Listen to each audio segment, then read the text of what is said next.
inuu maanta waxaa idinka rabaa dowladda inaa u heliisiin maxaa ugu helinaysiin wax dulmi oo ay samaynayso ugu helaya idima lihi aniga mawaaqifta aad iga maqasheen waa aaminsanahay niman diin shaqo kule inayna aynaan aaminsanahay dhaqankooda iyo siday ula dhaqmayaan aniga aan aad u aaminsanahay sharaacada islaamka ana meel ka waafaqsanayn hantida ummadda sharci darray ku qaataan dhiigooda sharci darro ku daadiyaan hadda maalintooda hotel xayaat ka dhacay wixii beledweyne ka dhacay meel ay ku saamaxayso ay diintu ku ogoshahay ma ogin annaga inaan aniga dhaho dadku waa ay dhegaysanayaan laakiin inaan adiga dhahdaanay dadka kasii dhegaysa ogyihiin laanna dadku waa ogyihiin manbaci soorsigii diinta inaa adiga tihiin waa ogyihiin hiilo qarsoon hiilo ma aha hiilo qarsoon hiilo ma aha dagaalkii caqiidada ahay oo sheegayo waayo dowlad ugu helimaysaan xasan sheekh ugu helimaysaan ummaddan 20 milyan ee Soomaalida ah inay cizi iyo karaamo adduunyada korkeeda ku noolaadaan aakhir nin walba wuxuu tacbado oo la tagayay laakiin adduunyada intii joogaan magacan Soomaaliya ay wataan oo calankaas dowladda Soomaaliya la leeyahay yaan rabnaa inaan adduunyada korkeeda kuwa naga yaryaraa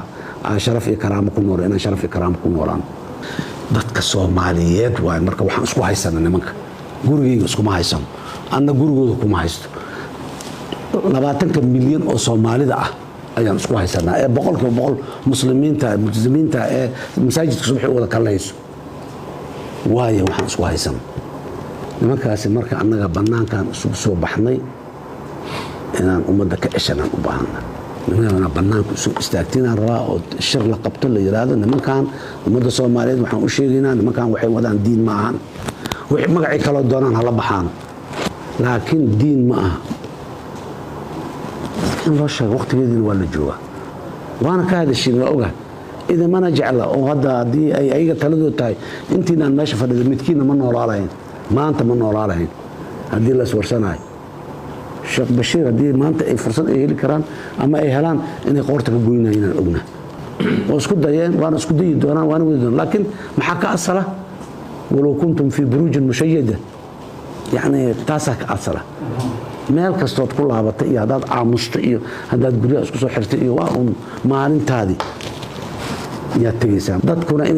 inay dhiiradaan waxa ugu raacday inaad arkaan u sheegtay tira qof walba maalin soo dhimanaya beesaasiin ha raacin ha diinin dadka dawladda dagaalay kula jirtaa nimankaas